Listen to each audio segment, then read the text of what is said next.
doctor. Buenas noches a nuestros seguidores a través de la red.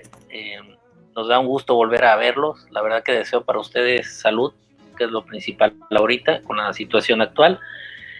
Y bueno, un año más que esperemos recorrer todos juntos para ir comprendiendo lo que es la dinámica de la propia pandemia, que esperemos se vaya extinguiendo y esperemos que también la crisis económica pueda ceder un poco. Aunque bueno, las noticias que les traigo hoy en términos económicos son muy positivas. Sí, como lo comentas tú, Efraín, lamentablemente el país va a requerir de un apoyo exógeno, es decir, algo externo. Lamentablemente no hemos tenido, digamos, la fortuna de contar con apoyos a nivel interno, y creo que la apuesta está más bien en lo que Biden pueda hacer en Estados Unidos, que nos pueda de forma indirecta beneficiar. Yo espero, y te lo digo con toda sinceridad, que el gobierno mexicano se ponga la camiseta más todavía en el rubro económico. En el rubro de salud vemos que con lo de la vacunación, tú nos vas a explicar, vamos bien. Por lo menos hasta donde sé, también sé que hay por ahí un problema de logística en cuestión de la vacuna, pero tú ahí nos explicarás un poco, porque han pasado muchas cosas a nivel internacional. Acuérdense que la vacuna, si bien es la luz al final del túnel, no queda del todo claro qué tan positivo puede ser o no, hay que darle tiempo. Y bueno, tú eres de los que se han vacunado y no te veo ningún tercer brazo, así que tengo fe. Tengo superpoderes, particularmente los fines de semana. De repente puedo levitar un poco, pero nada, digamos, fuera de lo normal. Ya no sé si es debido a la meditación durante muchos años o debido a la vacuna, pero no, pues lo que pasa es que sí hay muchas cosas alrededor de esto. Hay miedo, sí. Hay mucho miedo de la gente. Muchos compañeros se me acercan constantemente sabiendo que yo me dedico a la inmunología, a las vacunas, y pues sí, nos hemos informado al respecto de estas. Hay 3 vacunas, ahorita las vamos a explicar. Hay 3 vacunas o 3 tipos de vacunas. Actualmente solamente tenemos uno funcionando en el norte de América, un tipo, aunque son 2 vacunas en Estados Unidos y una solamente en México. Tenemos un solo tipo de vacunas actualmente aplicándose. Así es que es muy interesante lo que vamos a ver el día de hoy. Queremos explicarles de primera mano de qué se trata la vacunación, quiénes deben vacunarse, quiénes no, y que nos envíen sus dudas, profesor, que todos los que nos están viendo nos envíen sus dudas. Por supuesto. Como yo les comenté, se nos han acercado embarazadas, se nos han acercado personas con otras enfermedades, entonces las vamos a resolver hoy. Mira, México está, de acuerdo a la OMS, en el número 12, 13, por ahí decir, del número de muertes totales. Ahora, esto es un poquito engañoso, ¿eh? Es mejor decir cuántas muertes hay por cada 100,000 habitantes o por cada determinado número de habitantes, ¿no? ¿Por qué? Porque los países que tengan una mayor densidad de población podrían tener más muertes, excepto los países orientales. Los países orientales, si alguno está siendo el ejemplo de esto, pues son por ahí Japón, son los orientales en que tienen más orden en este sentido, y que tampoco celebraban las fiestas tan importantes religiosas del oeste, ¿no? Como lo hicimos nosotros, de esta parte del mundo. Así es. Entonces, pues, con las vacunas, yo te quiero comentar, hay 3 tipos de vacunas. Históricamente nosotros iniciamos tomando un poco de pus de las lesiones de los animales, colocándola en nuestro cuerpo y dándole a conocer estas infecciones para que nosotros generáramos los tan famosos anticuerpos, ¿verdad? El sistema inmunológico es de lo más complejo que existe en nuestro cuerpo. Es un sistema que se entrelaza, que activa a todo lo que me quieras decir en nuestro organismo, y por lo tanto, pues resulta de alta especificidad, resulta también una maquinaria muy elaborada. Pero ahorita hablando de las vacunas del COVID, tenemos las vacunas que presentan un pedacito de la proteína del virus. Entonces, un pedacito de la proteína del virus, porque algo que nos han dicho nos han preguntado frecuentemente es, el público en general, no el gremio médico, pero el público en general se nos ha preguntado, ¿me puedo infectar si me ponen la vacuna del coronavirus? ¿Me puede dar la enfermedad? Es decir, ¿la vacuna me puede transmitir el virus? La respuesta es no.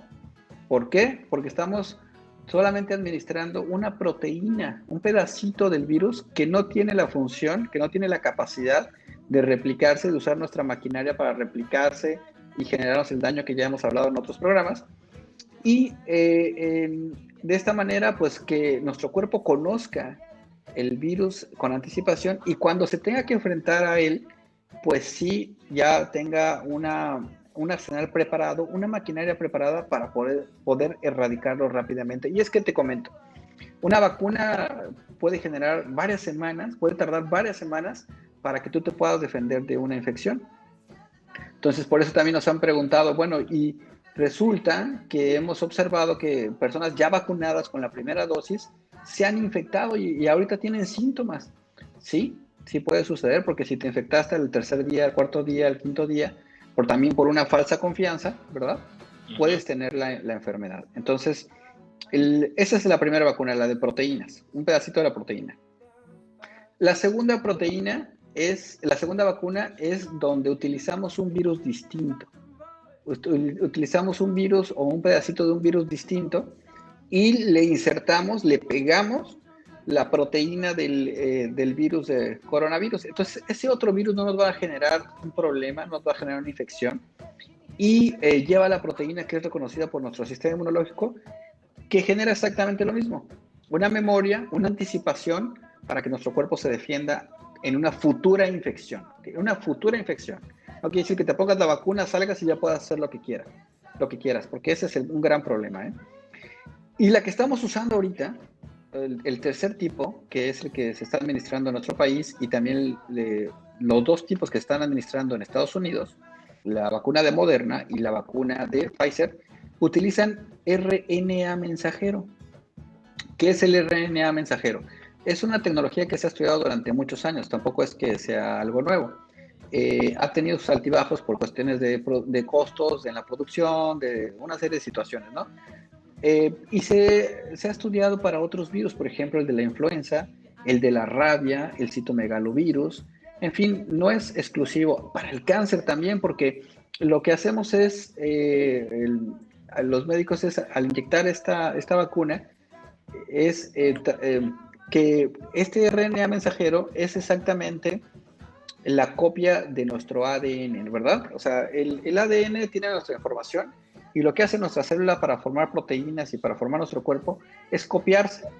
Y esta copia se llama RNA mensajero. Entonces, nosotros transmitimos este segmento del RNA mensajero del coronavirus que le indica a nuestro cuerpo la producción de esta proteína de la espiga, del inglés spike, del coronavirus, de tal manera que al generarla a través de nuestra maquinaria, ocurre exactamente lo mismo que con las vacunas previas, que es una sensibilización, una exposición y una formación de nuestros propios anticuerpos y nuestras defensas para cuando nos enfrentemos con la infección. Entonces, 3 tipos de vacunas. Actualmente se está administrando solo la de RNA mensajero. Las demás parece que ya están muy cerca de ser aprobadas por la FDA. Ahí va otra situación.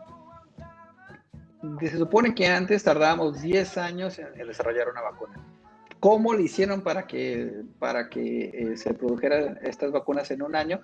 ¿Acaso no tuvieron cuidado en la aprobación? ¿Acaso ya les surgía que se retirara la economía y todo esto?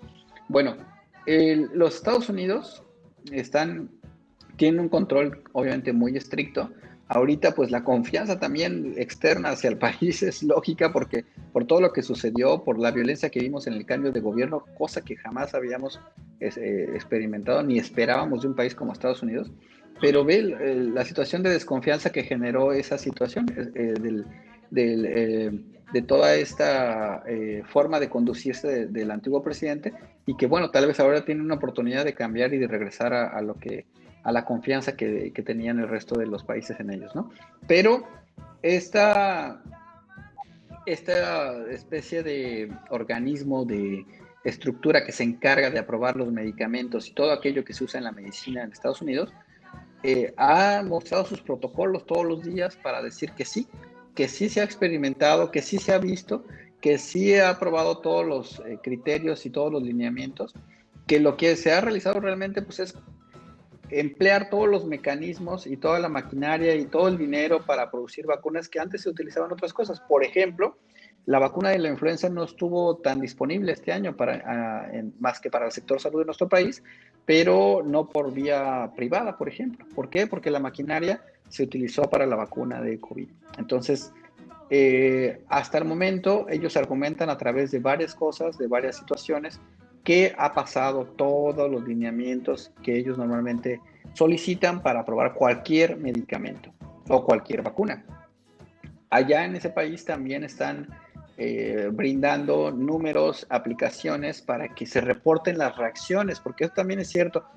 Asegúrame que no voy a tener ninguna reacción a esta vacuna.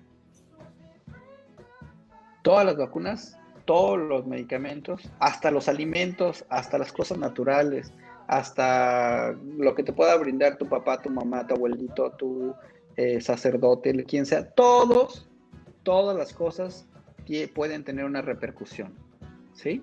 Entonces, no hay nada inocuo. Ya una vez comentamos que hasta los boxeadores tienen una enfermedad cerebral por ingerir agua, en cantidades excesivas, claro, pero la ingieren después del pesaje. Entonces, nadie puede garantizar que no vas a tener una reacción. Ahora, si es un momento en el que tenemos que evaluar que estamos en un desastre mundial y que así como muchos compañeros médicos, muchos trabajadores de la salud, enfermeras, personas que se dedican a la limpieza, han arriesgado sus vidas por entrar al COVID, independientemente de saber si incluso tus trajes protectores te iban a ayudar a defenderte del virus, pues así también estamos en una encrucijada de saber si tenemos que confiar en las instituciones que nos están brindando las vacunas, cuando uno de los grandes problemas a nivel internacional, tú me lo puedes comentar, ya quisiera tu opinión, en este momento histórico es la desconfianza hacia las instituciones. Entonces resulta lógico que las personas digan, bueno, pues quién sabe qué quieren, o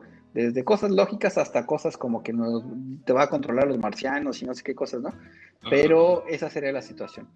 Déjame nada más comentar que las indicaciones para la aplicación de la vacuna sería por riesgo, es decir, ya con tener más de 65 años ya entras en riesgo, pero en nuestro país se va a administrar primero a la gente que está todos los días entrando a los pabellones de COVID para proteger, para ayudar, para aliviar a los enfermos. Y después las personas de riesgo mayores de 65 años, las personas que tengan diabetes, hipertensión y enfermedades que están relacionadas a un peor pronóstico, y posteriormente se irá liberando a otra población. Entonces, en este sentido, yo sí quisiera comentar que sí estamos librando una guerra contra este virus y por lo tanto debe existir una estrategia, ¿no? No puede suceder que se le administre a las personas que no están en riesgo directo de complicarse o de fallecer por este virus. ¿Quiénes no a grandes rasgos se tendrían que vacunar? Solamente se ha comunicado una contraindicación absoluta: las alergias al polietilenglicol. Polietilenglicol. Es decir, esta es una sustancia que utilizamos para vigilar, para volver más accesible los medicamentos, para que se queden más en nuestro cuerpo, para que tengan menos reacciones inmunológicas y para que se puedan desechar mejor. Hemos utilizado estas sustancias a través de muchos años para perfeccionar nuestros medicamentos. Pero hay personas que también ya en la combinación del polietilenglicol con la proteína específica del coronavirus pudiera, o de otra vacuna o en otro medicamento, por ejemplo, se utiliza mucho para laxantes, pudiera tener reacciones alérgicas a esta sustancia. Ellos sí están totalmente contraindicados para aplicarse esta vacuna de coronavirus, tanto la de Pfizer como la de Moderna. Y hay otra sustancia muy relacionada al polietilenglicol, que es el polisorbato. Serían las únicas contraindicaciones absolutas, y ahora va a surgir una nueva: que tengas una reacción alérgica a la primera dosis de la vacuna, porque las dos que estamos mencionando ahorita requieren de 2 dosis. La de Pfizer con un espacio de 21 días y la de Moderna con un espacio de 28 días. Entonces, si tú tienes una reacción alérgica a la primera dosis, pues contraindica por completo que te apliques la segunda. Y también hay una clasificación, también, ojo, siendo alergólogo y siendo inmunólogo, podría algún compañero también decirme, oye, pero espérate, ¿qué tal que la reacción es leve? Y tienes razón. O sea, tenemos que evaluar cada caso. Si solo tuviste alguna reacción leve, alguna situación en el sitio de la aplicación o que cubrió algún segmento nada más, pero no corrió peligro tu vida, entonces tal vez apliquemos la segunda dosis dependiendo del riesgo que tengas. Es decir, si tienes una reacción de ese tipo y tú tienes más riesgo de fallecer por el coronavirus, pues tal vez valga la pena, ¿no? Aplicarte la segunda dosis. Claro, no como lo haríamos regularmente, pero sí bajo una vigilancia de un médico que esté acostumbrado a tratar las alergias y la anafilaxia. Entonces, ¿qué reacciones son normales ante la vacuna? Para que la gente no piense que eso es una alergia. Dolor en el sitio de aplicación, fiebre, dolor muscular intenso, dolor articular intenso, cansancio, sueño, y puede durar varios días. Esas reacciones no están consideradas como alergia y no contraindican la aplicación de la segunda dosis. ¿Qué reacciones sí podríamos considerar como una manifestación alérgica? Para empezar, que se presente dentro de las primeras 4 horas, porque si se presenta después, ya no lo consideramos una reacción inmediata y podría ser ocasionada por otras cosas, ¿verdad? Y es una reacción en la piel, o sea, que tengas un cambio de coloración a rojo o que tengas ronchas como tal, lesiones que te generan comezón, que se te hinche alguna parte del cuerpo, las manos, los labios, los párpados, que se te hinche la lengua, que tengas dificultad para respirar asociada a estas cosas, porque aquí sí tenemos que evaluar, por eso la gente se queda media hora ahí cuando se le administra la vacuna, porque la dificultad respiratoria también se puede presentar por miedo, que es lo más frecuente. Entonces, si tú presentaste alguna reacción de este tipo, sí tienes que notificarla a tu médico, a quien te la esté aplicando, para que te quedes más tiempo. La vacuna de Pfizer, que es la que están administrando en México, lanzó un comunicado y también la Secretaría de Salud lanzó un comunicado a todos los médicos y obligatoriamente las personas que no tienen riesgo deben permanecer 15 minutos. Y los que sí tienen riesgo, hasta 30 minutos ahí en la sala después de la aplicación. Particularmente a mí lo que me tocó ver es mucho miedo y muchas reacciones secundarias al miedo. Es decir, que se baja la presión, empiezan a sudar frío, empiezan a sentir que se eriza el vello, dan ganas de vomitar. Algunas personas incluso nos llegaron a decir que se orinaron. ¿Por qué? Porque llegan con una predisposición, con un miedo. Es que es la primera vacuna que nos vamos a administrar, como muchas veces hemos dicho entre los médicos. A veces el conocimiento te genera más problemas, porque como eres médico sabes todo lo que puede ocurrir, aunque sea muy raro, y entonces ya te lo estás imaginando, ¿no? Entonces, eso es lo que estamos observando, mucho pánico, mucho miedo ante la administración, pero en realidad pocas reacciones severas. También mucho amarillismo, profesor Isaías. Los encabezados de las reacciones, por ejemplo, el de la doctora que comentaban acerca de la encefalitis, que es una posibilidad ante cualquier vacuna, algunas con más riesgo que otras, pero yo me di a la tarea de buscar los encabezados y decían, es que la doctora es alérgica a las sulfas. Ojo, escucha bien. Un medicamento que potencialmente puede generar reacciones alérgicas y pueden ser fatales, o sea, pues sí, ahorita podría explotar el popo, ¿no? Podría hacer erupción en el popo, pero nunca se pudo asociar la alergia de la doctora con la reacción que tuvo. Entonces, eso, ¿quién nos podrá decir realmente, quién nos podrá decir qué otras alergias generan más riesgo? Los alergólogos a nivel internacional tenemos clasificaciones de las reacciones a medicamentos y sustancias administradas con fines terapéuticos que nos dicen si alguien tiene mucho riesgo o poco riesgo ante la administración de otros medicamentos, como por ejemplo los medios de contraste y también las vacunas. De tal manera que, pues bueno, no sabemos realmente qué asociación pudiera tener con otras alergias a medicamentos, pero sí es muy importante reconocer que la mayoría de las reacciones hasta el momento que se han notificado son de miedo durante la aplicación. Luego las reacciones que se han presentado como alergias a la vacuna son leves y muy pocas han sido, o muy pocas reacciones han sido graves. Entonces, cuando sucede algo como con la pandemia, que estamos viendo aquí las cifras muy elevadas a nivel nacional e internacional, una sola muerte, si lo analizas desde el aspecto emocional y psicológico, ya es una tragedia. Una sola muerte, ¿no? ¿Verdad? Y claro, entre más cercana sea a ti, pues más lo sientes. Pero cuando se analizan las cosas, cuando se trata de realizar una estrategia para prevenir más muertes, pues lo que hacemos es evaluar en porcentajes, en tasas, ¿verdad? En incidencia, es decir, aplicar fórmulas estadísticas para saber la repercusión que tiene algo. Entonces, hasta el momento, afortunadamente, no hemos encontrado una asociación entre las reacciones leves a medicamentos, otro tipo de medicamentos y las vacunas que están administrando. Tampoco con otras enfermedades alérgicas. Lo que sí es importante es que se encuentren controladas. Si tú eres asmático y no estás controlado, primero ve con tu médico a que te controle, porque precisamente eso o cualquier otra circunstancia, por ejemplo, ahorita una gripa, te puede descontrolar. Entonces, otra pregunta muy frecuente es, estoy embarazada, ¿me puedo aplicar la vacuna de Pfizer?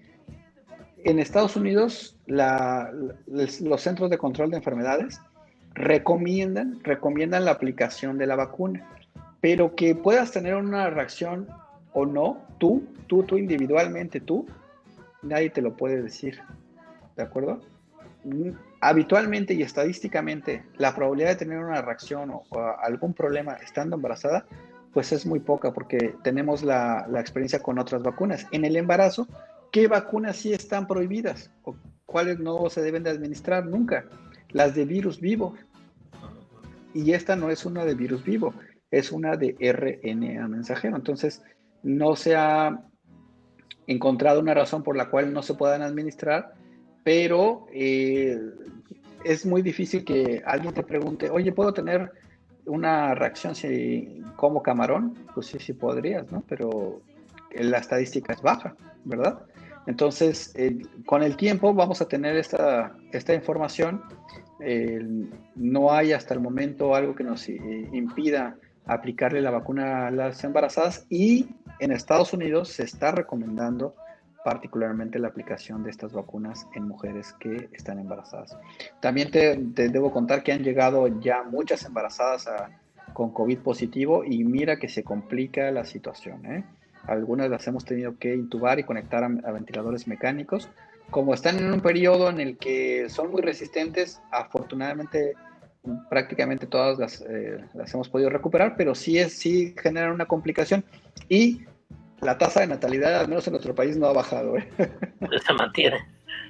Eso es bueno, eso es muy bueno. Mira, profesor, esta gráfica que estamos mostrando ahorita nos refleja cómo estamos después de las fiestas. Baja California Sur, que es donde estamos haciendo el programa, pues como ves, está muy mal. Tenemos una incidencia mayor del 70%, de 70%, de acuerdo a la categoría de la más alta. Y otros estados del norte, particularmente los estados más productivos, pues son los que están generando. Nuevo León, por ejemplo, también está en ese problemón. Y el que menos tiene, fíjate, es Chiapas. Chiapas tiene ahí un índice muy bajo, ¿verdad? Pero bueno, insisto, a veces mostrar este tipo de estadísticas puede generar falsa confianza y yo les recomendaría que continuaran con las medidas de precaución. Vamos a ver qué nos ofrecen los modelos económicos de nuestro país e internacionales para poder activar la economía sin riesgos, porque tenemos que encontrar una manera de hacer esto, ¿verdad? Así es, y la clave está ahí, definitivamente.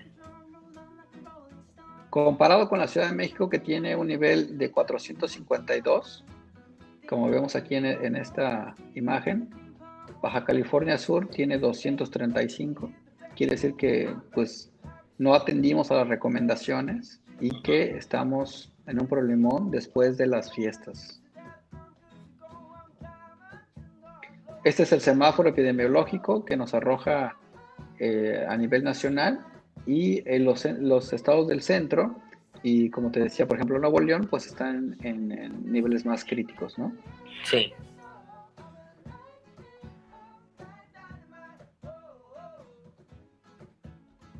Pero pues sí, la vacuna en este sentido nos trae una expectativa, nos trae un aliciente de que estamos viendo por lo menos ya un camino que nos ayuda a estabilizar las cosas, a no volver a la situación que estábamos viviendo antes de la pandemia, porque yo escucho mucho, incluso en programas de economía nacionales e internacionales, profesor, que para llegar al nivel previo de la pandemia, híjole, de por sí estábamos en un atolladero y en un hoyo en Latinoamérica, y bueno, imagínate, ahora estamos, yo creo que, no sé, en menos no sé cuánto en el aspecto económico, y pues regresar al hoyo en el que estábamos antes. Entonces tenemos que ver la manera de solucionar estas cosas, porque esto va a apoyar a la salud.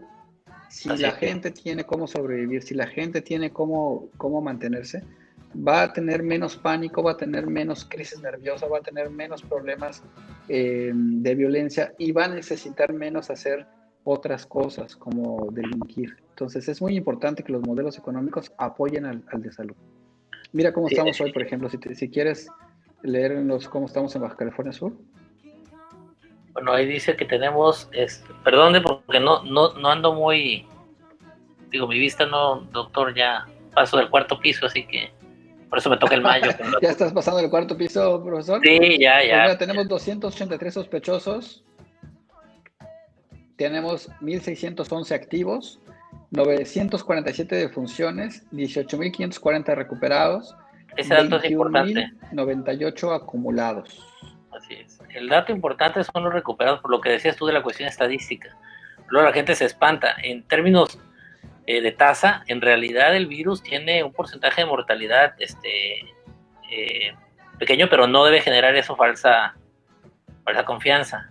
No quiere decir que me va a dar y ya la libre. No. Piensen también en su papá, en su mamá, en sus abuelos, inclusive en ustedes mismos, porque el hecho de ser joven no garantiza que se sienta mejor, ¿no? Y que vaya a librarla. Eso no lo sabemos. Qué bueno que comentas ese punto, profesor. Hay cosas que no sabemos de este virus. Otros virus, por ejemplo, el de la polio, que tiene actividad a nivel cerebral y neuronal, pues en otras épocas, cuando no existía la vacunación, nos produjo no solo muertes, pero también lesiones de toda la vida, invalidez en las personas que eran contagiadas, y que producía una generación, que produjo generaciones de personas con capacidades distintas. ¿Por qué? Por la afectación del virus. Entonces, los virus pueden actuar a nivel neurológico, pueden actuar a nivel de la producción de sangre, a muchos niveles, pero no sabemos si por el hecho de que los niños o los adolescentes no fallezcan inmediatamente, como sí lo hacen otras personas, con factores de riesgo, no vayan a tener repercusiones a largo plazo. Por ejemplo, la encefalitis ocasionada por el virus del sarampión se presenta incluso 2 o 3 años después. Entonces, no hay que tener una falsa confianza.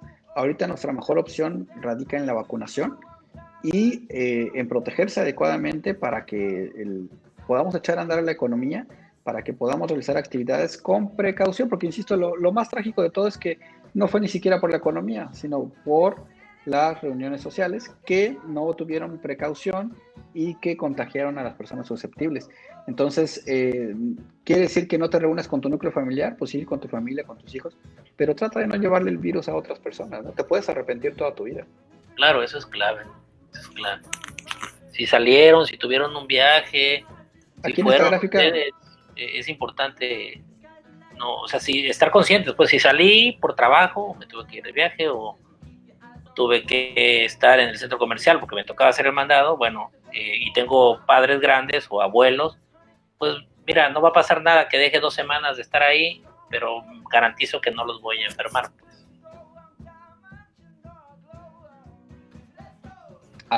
así es, profesor Isaías. Aquí estamos viendo un repunte en las ciudades con mayor población, pero también, perdón, en los municipios con mayor población, pero también, por ejemplo, en Loreto, que se mantenía muy, muy controlado el año pasado, en el inicio de se descontroló por completo. Este es el nivel actual aquí en Baja California Sur, nivel 5. Entonces, en algunos de los municipios y en otros en nivel 4.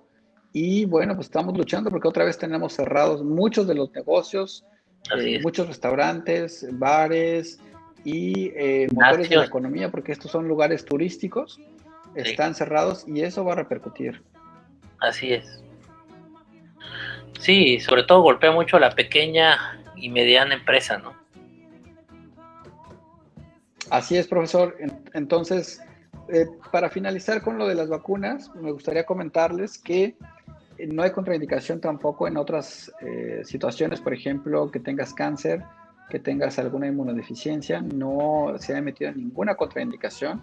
La única absoluta es la alergia al polietilenglicol, que se emplea en medicamentos para mejorar su eficacia y uno de los más frecuentes son los laxantes y el polisorbato, o bien que después de la primera aplicación de esta vacuna, pues tengas alguna reacción considerada por tu médico y por el sistema de vigilancia como alérgica y sobre todo que sea moderada o grave. La otra pregunta que nos hicieron, profesor, acerca de las vacunas es ¿por qué se está tardando tanto la gente en la fila y por qué esperan si solamente hay 20 personas adelante o solamente hay 10 personas adelante? Tienen que esperar una hora. Pues muy sencillo, están pasando, los lotes requieren de aplicarle a 5 personas uno de los viales y pasan de 10 en 10, entonces cuando se les aplican a esas 10 personas, tienen que esperar media hora. Si tú estás en el lugar 20 de la fila, pues ¿cuánto vas a esperar? Haz las multiplicaciones, nada más. Es por seguridad de la gente, ¿ok? La otra situación es, no que nos habían dicho que esta vacuna requería un ultracongelador y ahora vemos que lo están transportando en una hilerita normal, común y corriente, entonces, ¿a quién hay que confiar? Eso es muy frecuente, ¿eh? Resulta que la vacuna para mantenerse 6 meses requiere entre menos 60 y menos 80 grados, como nos habían comentado. Pero una vez descongelada puede durar hasta 5 días a temperatura entre 2 y 8 grados centígrados. Y si algo hacemos bien en este país es tener un sistema de vacunación adecuado. Entonces, esas hieleritas que parecen insignificantes llevan un termómetro en el centro, van protegidas con congelantes en su interior y mantienen la temperatura y la red de frío entre 2 y 8 grados centígrados y nos generan una alta eficacia de nuestro sistema de vacunación que es probado y es un ejemplo a nivel de Latinoamérica. Entonces, si se brinda esta oportunidad de que se pueda transportar y que pueda permanecer en buenas condiciones 5 días en una temperatura de entre 2 y 8 grados centígrados, pues no deberíamos tener ningún problema. Esto es para aclarar una pregunta muy frecuente, ¿no? Pero también tiene que ver con lo que habían anunciado, de que se requerían congeladores muy grandes y no sé qué. Entonces, pues, ¿qué puede suceder? Que la tengan en lugares como la Ciudad de México, en ultracongeladores, y que ¿cuánto hace un avión de Ciudad de México a un lugar como el nuestro? 2 horas. ¿Cuánto puede ser el lugar más alejado? Tijuana, 3 horas. Entonces, si se transporta ese mismo día, pues no debería tener ningún problema. Así como llegue, se debe de administrar y se debe de acabar la dosis que está destinada para esos sectores. Así es.